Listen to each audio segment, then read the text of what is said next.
Hi, today we are reading from Upside Down Magic by Sarah Mlynowski, Lauren Myracle, and Emily Jenkins.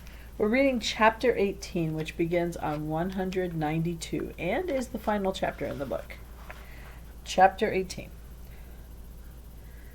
A week later, Elliot, Marigold, Willa, Bax, Nori, and Sebastian had a picnic in Aunt Margot's backyard. Andres floated above them, his leash tied to a table. It was one of the last warm days of the year. They could smell the change of leaves in the air. Fig showed off his St. Bernard and played frisbee with Bax. Bax said he always wanted a dog. Margot brought out lemonade. Elliot, you want to give it a try, like we talked about? Yeah, Elliot, said Nori. Do it. Elliot flicked his finger at the lemonade, icing it over. Slushies for everyone, he proclaimed. There was a cheer. A small, slight girl appeared from within the house. Pepper! Nori cried. You made it! Figs turn back now, Margot commanded. He immediately took her advice. Back in his human form, he cleared his throat and adjusted his shirt. If Pepper had scared him, even for a half a second, he wasn't about to show it. Pepper stood shyly at the edge of the yard. Nori dashed over, took her by the forearm, and dragged her toward the others. Lemon slushies by Elliot, she said as she handed Pepper one. Pepper smiled. Yum. Margot's cell phone buzzed. She frowned and fished it out of her pocket. Hello? She listened for a moment, and her eyes flew to Nori. Actually, now isn't a good... Well, all right. She sighed and held the phone out to Nori. It's for you. Nori didn't understand. Her friends were right here, every last one of them. Who could it be calling? She stepped away from the group and raised the phone to her ear. Hello? It was Delia and Hawthorne together. How did the test go? Delia asked. Did you pass? Hawthorne asked. Are you done being upside down? Can you come home? Nori leaned against a tree. So much had happened that she didn't know where to begin. Also, her feelings were hurt. The test had been last week and they were just now calling her. I failed, she said. I have to stay at UDM. Oh, sweetie, I'm so sorry, Delia exclaimed. Maybe you could try again.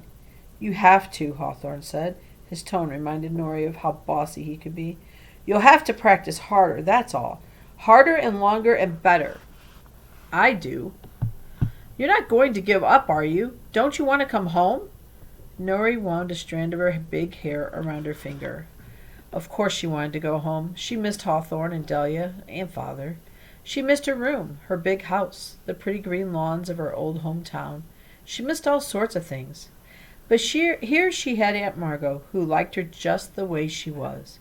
Aunt Margot got her library books, took her flying sometimes, and let her eat lunches of starch, grease, and sugar.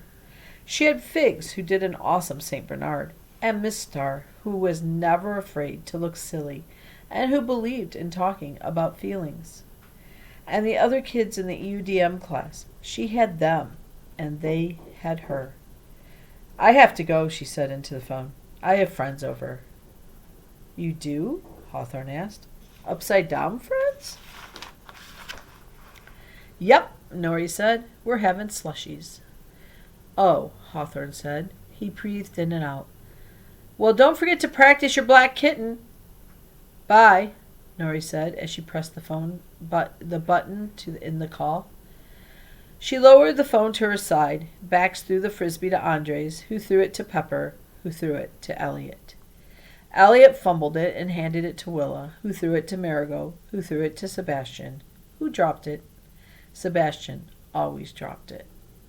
I can't help it, he cried. Its sound waves are so bright.